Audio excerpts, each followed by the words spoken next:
Nach Deutschland. Der Vorstoß von Bundesinnenministerin Nancy Faeser, KI-Gesichtserkennungssoftware künftig im Kampf gegen Schwerkriminelle und auch Terroristen für die Ermittlungsbehörden zu erlauben, stößt jetzt auch vor allem innerhalb der eigenen Koalition auf Kritik. Insbesondere die Grünen sehen verfassungsrechtliche Bedenken und betonen auch, dass man im Koalitionsvertrag ja ganz bewusst der biometrischen Erfassung im öffentlichen Raum eine Absage erteilt hatte. Achim Unser über die Diskussion und die möglichen Einsatzgebiete. Die Festnahme der ehemaligen RAF-Terroristin Daniela Klette im Frühjahr in Berlin war ein schlagzeilenträchtiger Fahndungserfolg. Doch es war ein kanadischer Journalist, der die Terroristin mit einem Gesichtserkennungsprogramm im Internet gefunden hatte. Noch dürfen deutsche Ermittler sowas nicht. Die Bundesinnenministerin will das nun ändern. Mit künstlicher Intelligenz soll in sozialen Netzwerken nach Terroristen und Schwerverbrechern gesucht werden dürfen. Bei den Bürgern trifft Faeser damit auf weitgehende Zustimmung. Die Herrschaften sollen euch spüren, dass jemand ein wachsames Auge auf sie hat.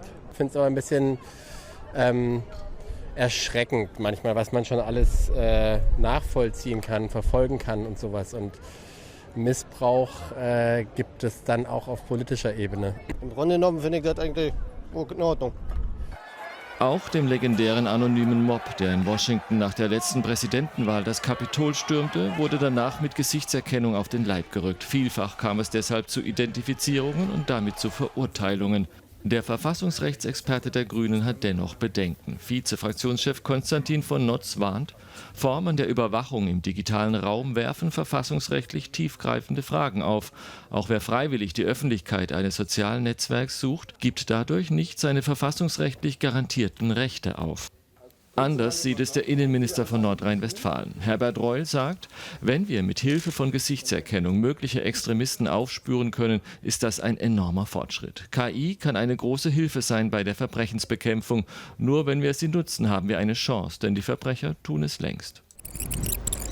Ausdrücklich nicht von Faeser geplant ist eine Echtzeit-Gesichtserkennung im öffentlichen Raum. Die Videoüberwachung zum Beispiel an Bahnhöfen soll dafür also nicht genutzt werden.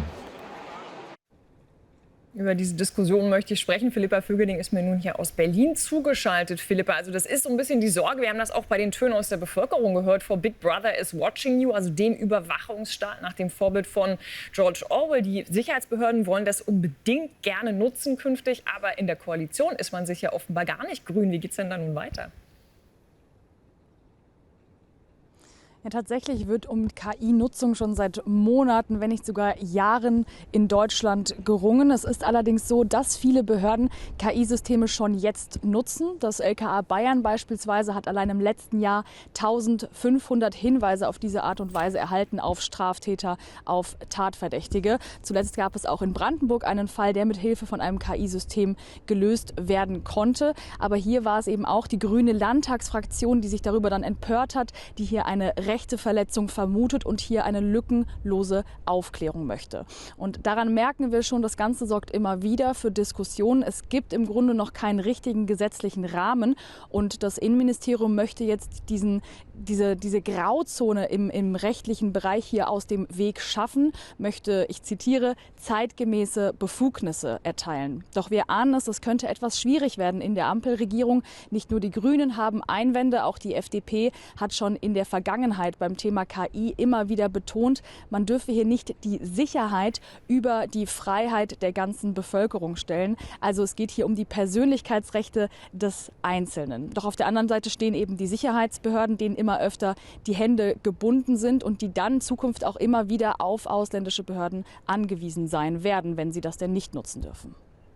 Ja, mal schauen, das muss ja noch auch durch den Bundestag gehen. Mal schauen, wie viel dann vom eigentlichen Vorhaben noch übrig bleibt. Philippa, Dankeschön.